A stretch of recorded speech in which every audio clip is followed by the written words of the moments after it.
24년 11월 평년과 다르게 첫눈이 폭설로 내린 어느 겨울 초입, 리어카를 잡은 손이 꽝꽝 얼어 뼈마디가 부서지는 느낌이었다.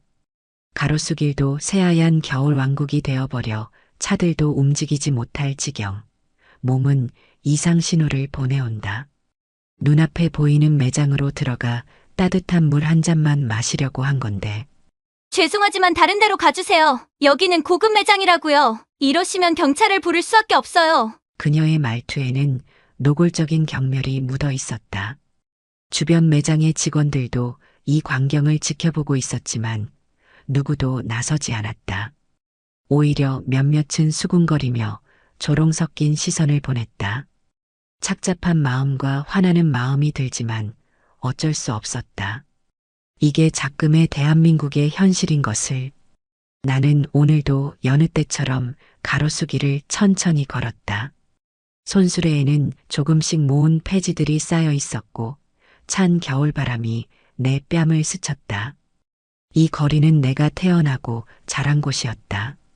60년 전만 해도 이렇게 번화한 거리가 아니었지만 지금은 서울에서 가장 화려한 거리가 되었다. 할아버지, 오늘도 폐지 줍네요? 평소 인사를 나누던 노점상 할머니가 반갑게 말을 걸어오셨다. 날도 추운데 들어가 쉬세요. 아니에요. 운동 삼아 나온 거예요.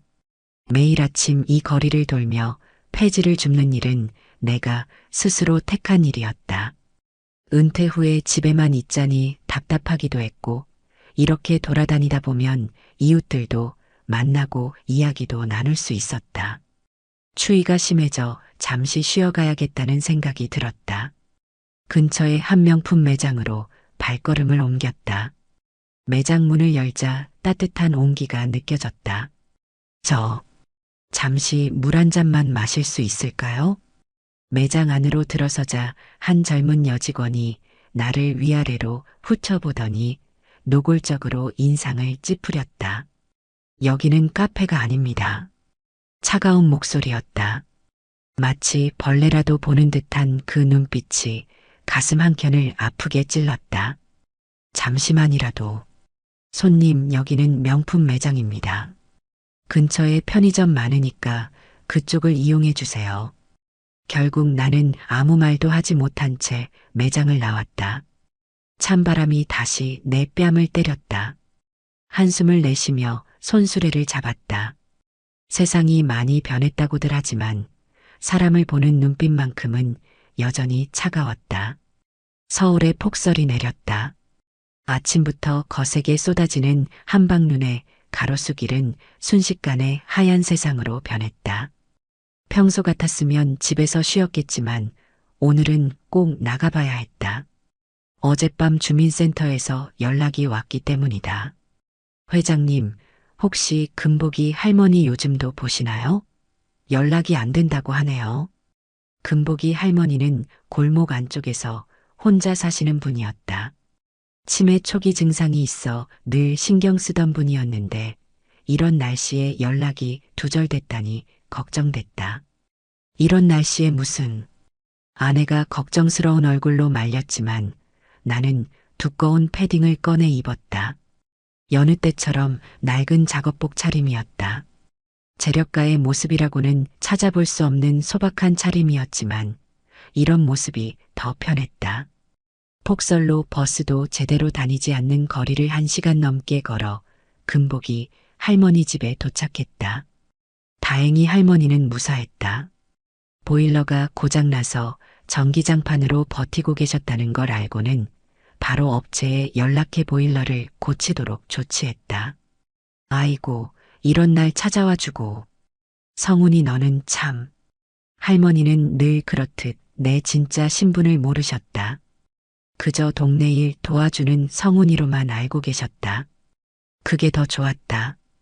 돌아오는 길, 눈은 더욱 거세게 내렸다. 영하의 날씨에 바람까지 불어 체감 온도는 더욱 떨어졌다. 잠시 몸을 녹일 곳이 필요했다. 주변을 둘러보니 며칠 전 그 명품 매장이 보였다. 다른 곳으로 가고 싶었지만 이미 온몸이 추위로 떨리고 있었다. 매장 처마 아래로 몸을 피했다. 저기요. 날카로운 목소리가 들렸다. 며칠 전 그 여직원이 매장에서 나왔다. 여기서 그러고 계시면 안 됩니다. 손님들이 불편해하세요. 잠시만요. 눈이 좀 그칠 때까지만. 내 입에서 하얀 입김이 피어올랐다. 손은 이미 감각이 무뎌진 상태였다. 죄송하지만 다른 데로 가주세요. 여기는 고급 매장이라고요. 이러시면 경비 부를 수밖에 없어요. 그녀의 말투에는 노골적인 경멸이 묻어 있었다. 주변 매장의 직원들도 이 광경을 지켜보고 있었지만 누구도 나서지 않았다. 오히려 몇몇은 수군거리며 조롱 섞인 시선을 보냈다. 천천히 발걸음을 옮기며 생각했다. 이제는 보여줘야 할 때인가. 빨갛게 얼어버린 손으로 휴대폰을 꺼냈다. 비서에게 전화를 걸었다. 내일 오전에 시간 좀 내주게. 그리고 검은색 벤츠 S클래스를 준비해줘. 아침부터 꽤 많은 눈이 녹았다. 오늘은 평소와는 다른 모습으로 거리로 나섰다. 고급 캐시미어 코트에 모던한 디자인의 정장을 입었고 선명한 면도 자국이 얼굴을 한층 젊어 보이게 했다. 어머, 회장님. 지나가던 미용실 원장이 깜짝 놀란 표정으로 인사를 건넸다. 평소에 내 모습을 알고 있던 그녀는 믿을 수 없다는 듯 한참을 쳐다보았다. 오늘은 무슨 일이신가요? 아, 조금 둘러볼 일이 있어서. 천천히 걸음을 옮겨 어제의 그 매장 앞에 섰다. 유리문을 열고 들어서자 어제와는 전혀 다른 반응이 돌아왔다. 어서 오세요, 고객님. 어제의 그 여직원이었다. 하지만 그녀의 표정과 목소리는 180도 달랐다. 환한 미소와 함께 살짝 허리를 숙이며 인사하는 모습이 마치 다른 사람 같았다. 이쪽으로 안내해 드리겠습니다. 저희 이번 시즌 신상품을 보여드릴게요.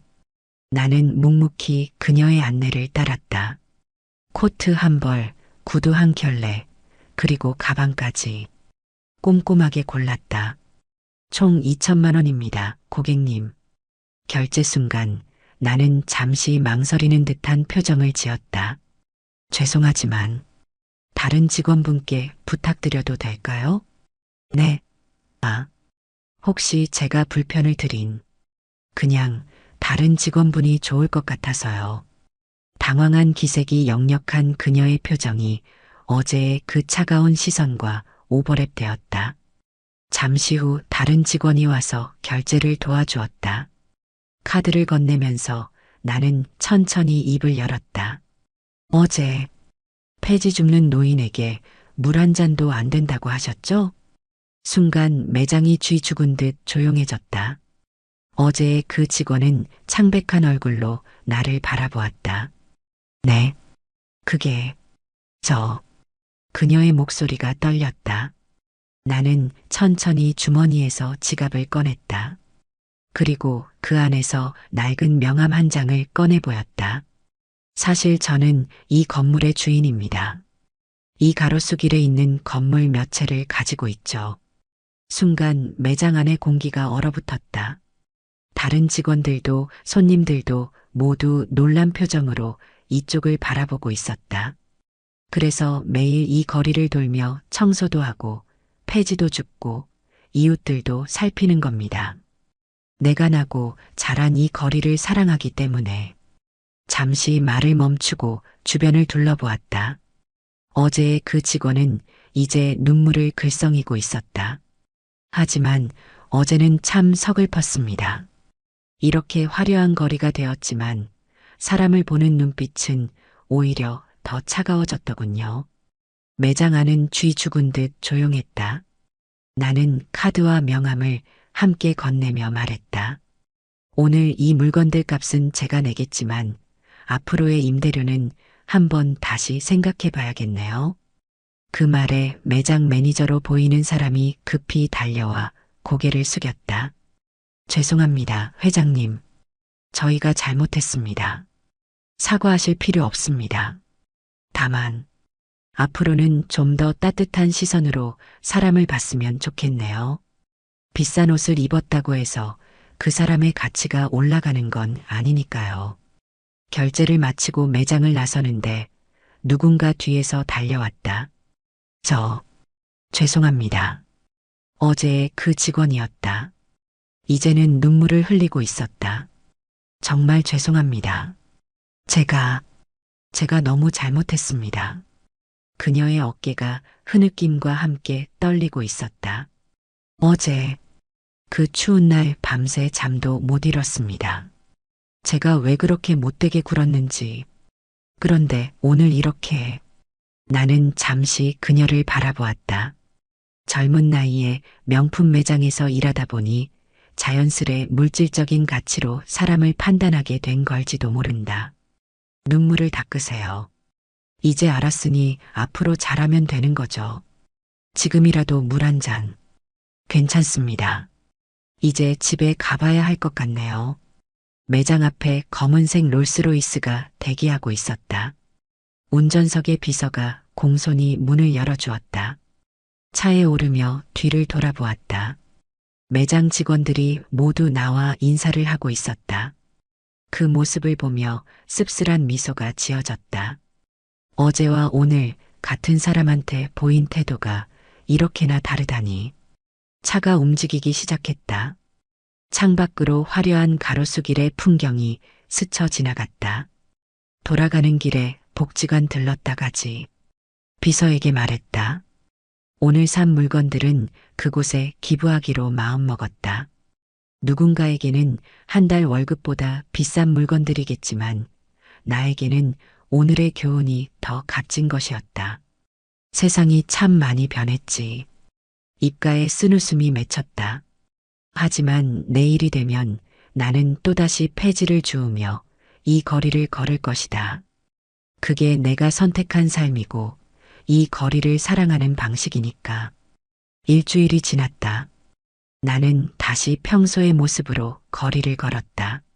낡은 점퍼에 손수레를 끌고 천천히 폐지를 줍는 모습은 예전과 다를 바 없었다.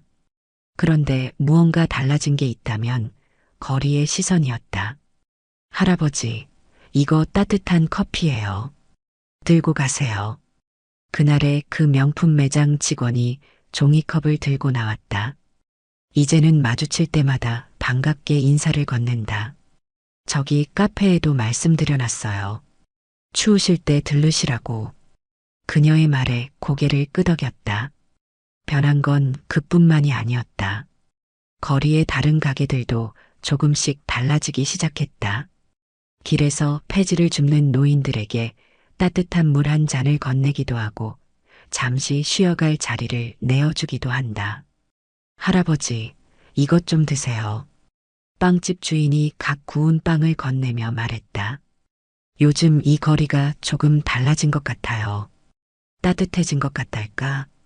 나는 빵을 받아들며 미소 지었다. 사람의 마음은 이렇게 조금씩 변하는 것이다. 누군가 그 시작점이 되어준다면 그 따뜻함은 분명 퍼져나갈 테니까. 오늘도 나는 이 거리를 걷는다. 화려한 명품 매장들 사이로, 수많은 사람들 사이로, 폐지를 줍는 노인의 모습으로. 하지만 이제는 안다. 진정한 부자는 누구인지, 진정한 가치는 무엇인지를. 그리고 오늘도 이 거리 어딘가에는 작은 친절이 시작되고 있을 것이다.